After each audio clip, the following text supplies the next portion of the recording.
What's going on? I'm going to be going over my top 5 Sega Genesis games playable on Emulation handhelds. These aren't necessarily all games that came out this year, just that they're new in general. If you want to check out the original videos they were featured in, I'll have them linked in the description. For now, let's check out the list.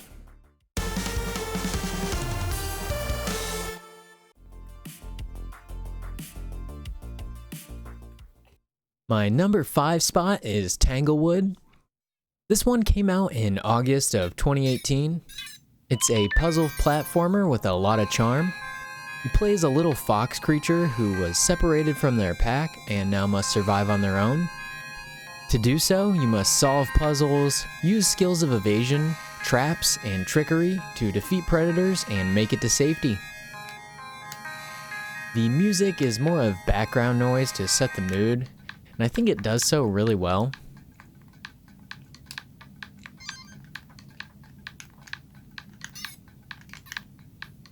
The gameplay is mainly based around action platforming, with puzzle solving mixed in for progression and to obtain powers, such as a glide, freezing time, and pacifying beasts. This one reaches my top 5 due to the excellent sprite work and amazing feel that the atmospheric music gives off. The platforming works really well, and I never felt like I messed something up because of the controls. Jumps are precise, and gliding with the yellow power-up feels great. There are 8 chapters to complete, and it can take around 5 hours to beat. The story itself is just told through the gameplay and small cutscenes throughout. It's one to check out if you're into platforming games such as Limbo, The Lion King, or Ori and the Blind Forest.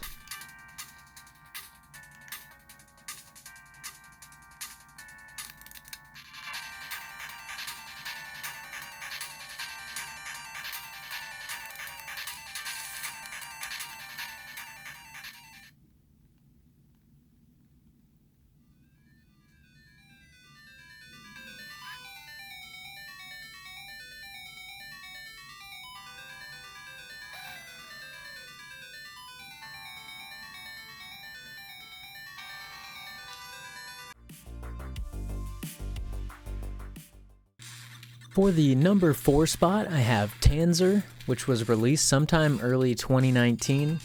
It's a hack and slash side-scroller that's pretty fast-paced and focuses on aerial movement. It was influenced from games like Strider. You're the sole survivor of an interstellar plague, and you slash your way through the enemies of each level, while collecting gold to upgrade yourself in between each level. There are over 40 levels to beat in the game, within 8 different worlds, including the Old West, Ancient Rome, and more. Each level has a mini-boss, while the end of each world has a final boss. You have to figure out their patterns or use the right power-ups to beat them. The bosses are all pretty unique, and most are kinda creepy. That sorta goes for all of the enemies though. For the gameplay, you have a slash attack, a jump, and a double jump that also acts as an attack. And if you hit an enemy with your double jump attack, then you get it again, so you can just continuously jumping as long as you hit the enemies. There are many ways to do combos and increase your high score, and it seems like the game encourages high score chasing, which increases playability. Overall, the game isn't that long if you don't die. Each level only takes a minute or 2 to beat, but it's pretty difficult, so you're probably gonna game over a few times before you're able to beat this one. If you want some fast-paced hack and slash action, this is one to take a look at.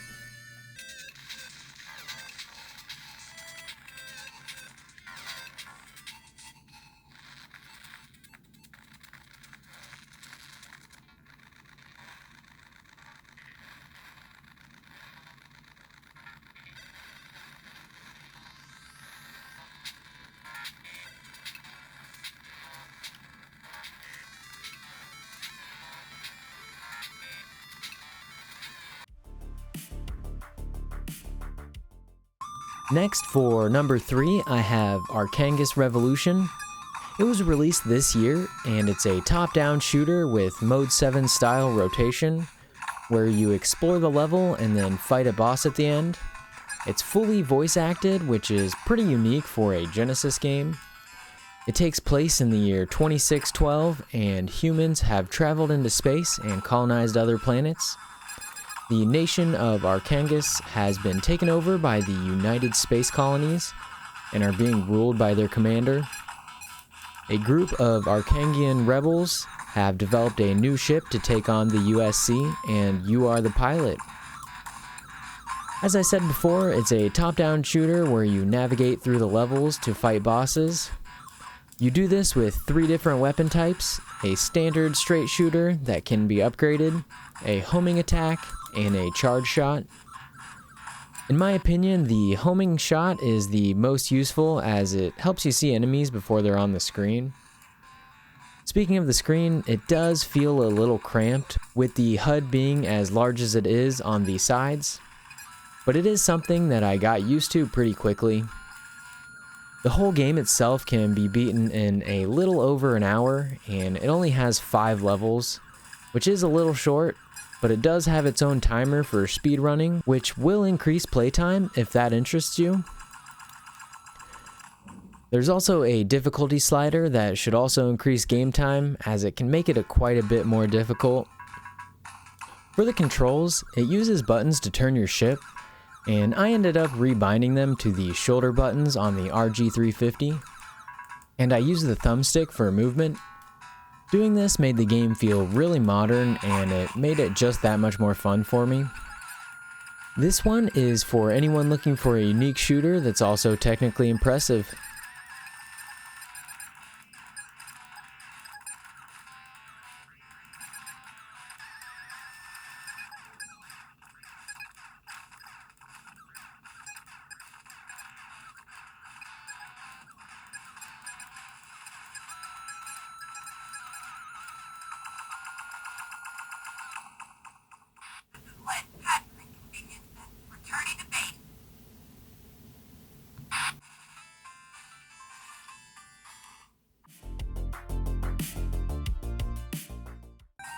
For number 2, I have Devwill 2. It was released in 2019 and is the second game in a series, but it doesn't seem like the first one is needed for this. It is an action platformer where you're a little homunculus who was recently created, and you're initially chasing down a yellow version of yourself who you end up fighting. You explore the world with a newborn-like curiosity. You use your tail as a weapon by jumping on enemies or sliding into them with it.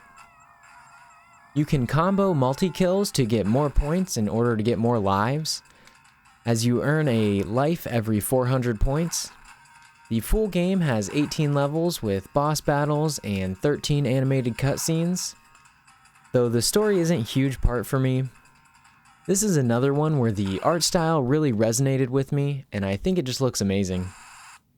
The music is also well done and didn't get repetitive to me. There are 15 original tracks, and it even has a jukebox in the menu to listen to them as a bonus.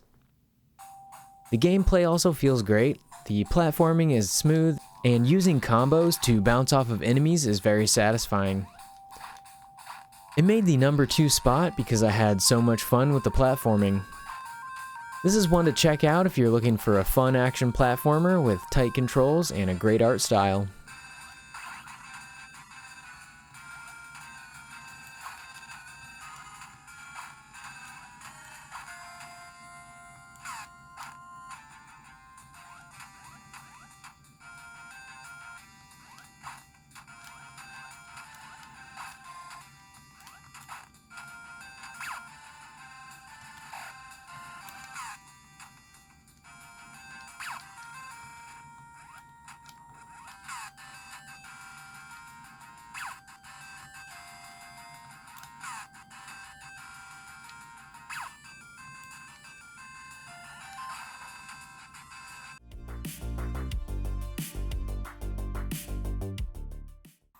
Finally, for my number 1 spot on the list, I have Xeno Crisis. It's an arena shooter where its gameplay is heavily inspired by Smash TV, and the visuals seem to have been influenced by movies like Alien and Starship Troopers. In this game, you're a Marine that embarks on a dangerous mission to take on an alien menace and come back alive. It came out in October of 2019. The story has you taking out aliens in a devastated research outpost to search for survivors and find out how the outpost fell. The outpost has 7 different districts, which are all randomly generated with each playthrough. You will explore each stage, finding limited time weapon upgrades, collecting dog tags for upgrades in between stages, rescuing survivors, and taking down bosses. The graphics are great, especially for a Genesis game. The enemies and environments all look awesome, the animations are smooth, and the bosses are huge. They are very well detailed, but extremely challenging. The gameplay itself is good. There are 2 different characters with different stats. The male hits harder but is slower, and the female is quicker but doesn't deal as much damage. You use the D-pad to move around, however I use the analog stick on the RG350 and the Retroid Pocket 2. You have a shoot button that if you hold it down you will continuously shoot in that direction. Letting go of it then will change your direction and you can shoot again in that direction. There is also the option of holding down the shoot button and hitting the other face buttons to change the direction, but I didn't like that as much. You also have a roll that gives you invincibility, and you will need to use this in the game, as it's very difficult. You have a button to throw grenades to deal massive amounts of damage all at once and taking out multiple enemies. Not sure how long the game actually is, as I had to restart quite a bit to finish it, but it has tons of replayability due to the random maps and the upgrades to change up the playstyle. It even has a 2-player mode if you want to play with a friend. There are a couple different endings, and to get the true ending I had to cheat a little and used save states in order to not use a continue. This is a really good game that fans of the genre should play despite its difficulty.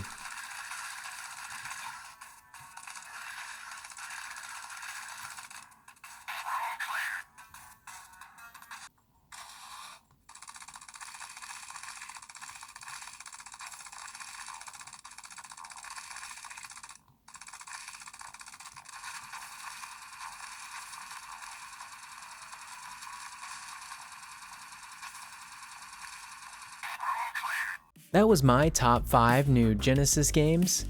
Let me know which one was your favorite down in the comments. I think I'll do my top 5 NES games that I've covered next week. If you enjoyed, don't forget to leave the video a like and subscribe for more. Thanks for watching.